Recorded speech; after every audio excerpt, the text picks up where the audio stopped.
Welcome back.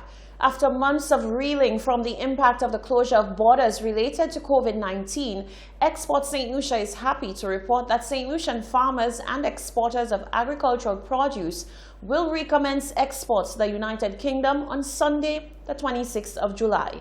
British Airways will operate a cargo-only flight to Gatwick to transport produce from 13 fresh produce exporters to the UK. Nyla Mangal of Mangal Trading said UK buyers were disappointed that they could not get St. Lucian provisions. She says farmers were disappointed that yet another sales revenue stream was gone, and for her, as a young entrepreneur, she was unable to ply her trade for what seemed like forever.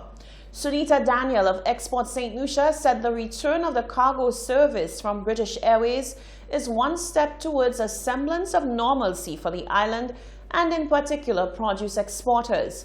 The outgoing produce will bear the Taste of St. Lucia mark, a mark synonymous with the high quality and authentic St. Lucian products. Non-NIC contributors have begun receiving checks as part of the government's income support program. Each successful applicant receives $500 on a month-to-month basis to cover a 3-month period. Thousands of St. Lucians have begun receiving the promised income support from the government of St. Lucia, which forms part of the Social Stabilization Plan. The plan, announced by Prime Minister Honorable Alan Chastanet, provides support to St. Lucians who are non-contributors to the National Insurance Corporation but have lost their livelihood or income as a result of the COVID-19 pandemic. The government approved over $20 million to support these sole traders and self-employed St. Lucians in their time of need as part of the national response to the COVID-19 pandemic.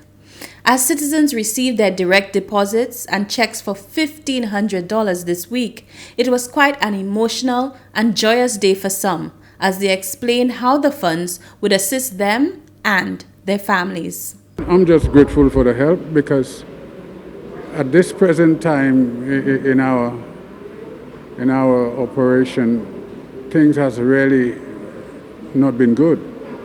I think it was from late February, I have not been working. I have not driven a dime. So to get this little help, as small as it is, I am grateful. I'm very grateful to government for coming up with such idea.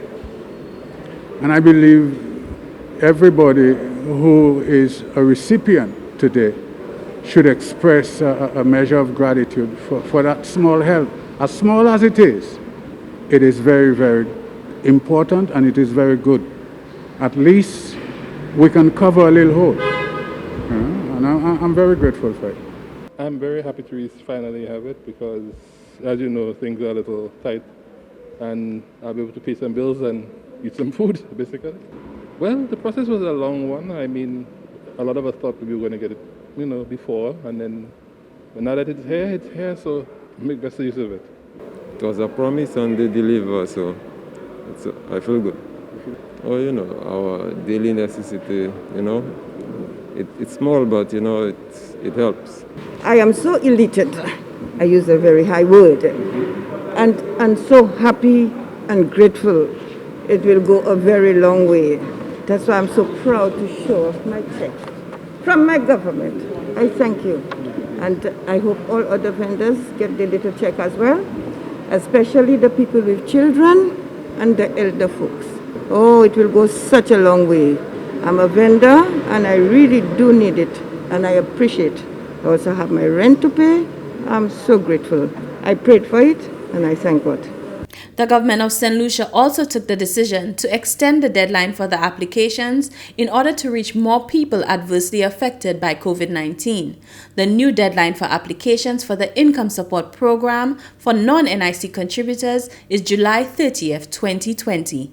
Director of Implementation, Mrs. Nancy Charles, was on hand to explain how the program has been going so far. The government, as part of its social stabilization program, made available $24 million to self-employed persons. So most of our persons who have been impacted by COVID, our vendors, taxi drivers, jet ski operators, we have persons from various backgrounds that we are providing that support to.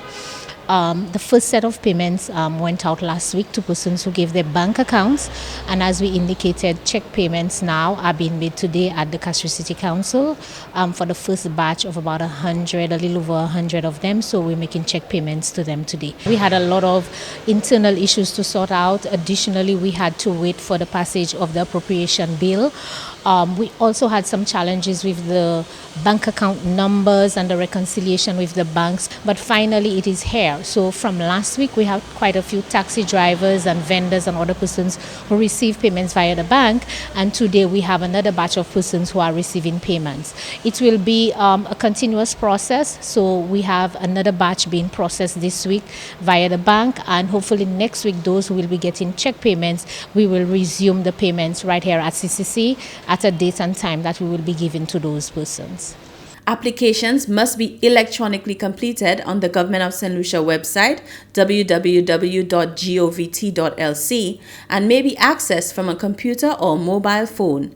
St. Lucians are reminded to put in the correct information, their account numbers, and all relevant banking information when filling out the form to speed up the process.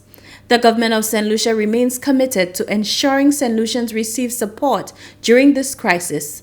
Reporting for the Office of the Prime Minister, I am Nicole MacDonald.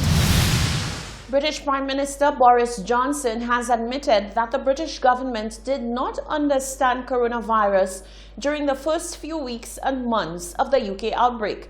The PM told the BBC that there were very open questions about whether the lockdown had started too late. Johnson also spoke of lessons to be learned and said ministers could have done some things differently. Labour accused the government of mishandling the crisis. More than 45,000 people in the UK have died after testing positive for coronavirus. 300,000 cases have been confirmed. Last week, Johnson promised an independent inquiry into the pandemic, but no details have been given of its scope or timing. Previously, the Prime Minister said he took the right decisions at the right time based on the advice of scientists. But in the interview with the BBC to mark the first anniversary of his entering Downing Street, he said, quote, "We didn't understand the virus in the way that we would have liked in the first few weeks and months, and I think probably the single thing that we didn't see at the beginning was the extent to which it was being transmitted asymptomatically from person to person," end quote. The government of St. Lucia in this fiscal year will be paying special attention to culture and the creative industries. In that vein, the government will review the National Cultural Policy. Jessie Leonce has more.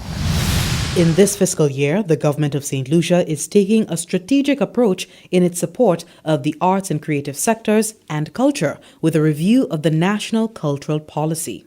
We believe that given the dynamics of the environment where we are now as a nation, the infusion of that digital economy, there's so many areas for us, and even as a government, what we want to do with respect to our Cultural Development Foundation, which is one of the key agencies to drive the development of our culture, the kind of work that we want to do with this institution, we would need to have that broad consultation and dialogue with the public to ensure that everybody understands clearly what it is that we want to do. Honorable Fortuna Belrose, Minister with responsibility for culture and creative industries, assures that public consultations will soon commence, pending the development of the policy's terms of reference. The idea of cultural policy was developed at UNESCO in the 1960s. St. Lucia's original cultural policy was created in the early 2000s, making it nearly 2 decades old. The objective of cultural policies are generally to improve the accessibility of arts and creative activities to citizens and support these artistic and cultural expressions through the emerging industries. A revised cultural policy for St. Lucia is also hoped to transform cultural norms. Issues of the dependency syndrome, where people expect in the society others to really be doing things for them as opposed to them doing for themselves. We need to look deep within ourselves and see how best as a society we can assist in transforming that behavior from being so reliant on government for everything, you understand, to people understanding that they have a responsibility for themselves. Over the years, we've had the policy, but what have we really done to be able to shape the mindsets to ensure that people, you understand, become independent citizens and being able to contribute freely, you know, to the society, and not looking for those extrinsic rewards, but valuing the intrinsic rewards that they receive from being part of a community. And speaking of changing mindsets, more individuals who work in the creative and cultural sectors have become convinced of an NIC subscription since the coronavirus impact. The government just extended applications for its Income Support Program, ISP, to July 30th for individuals who work in informal sectors, including the creative industries. Senator Belrose informed that artists who were hard hit by the effects of the coronavirus are taking advantage of the ISP facility and now taking heed to make NIC payments. I think what we want as a government is to ensure that everybody is within that one system, with the national insurance system, and hence the reason for us driving home the point that people must register, for the income support, but part of that is to ensure that they are in the mainstream, they come into the fore with respect to being a part of the National Insurance Corporation. That is the one pension plan that we have for our country.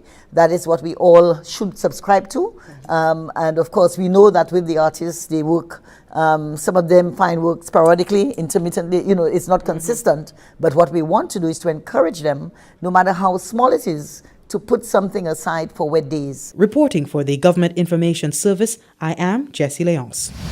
You're watching the Hot 7 TV Nightly News. Sports and weather are coming up after the break.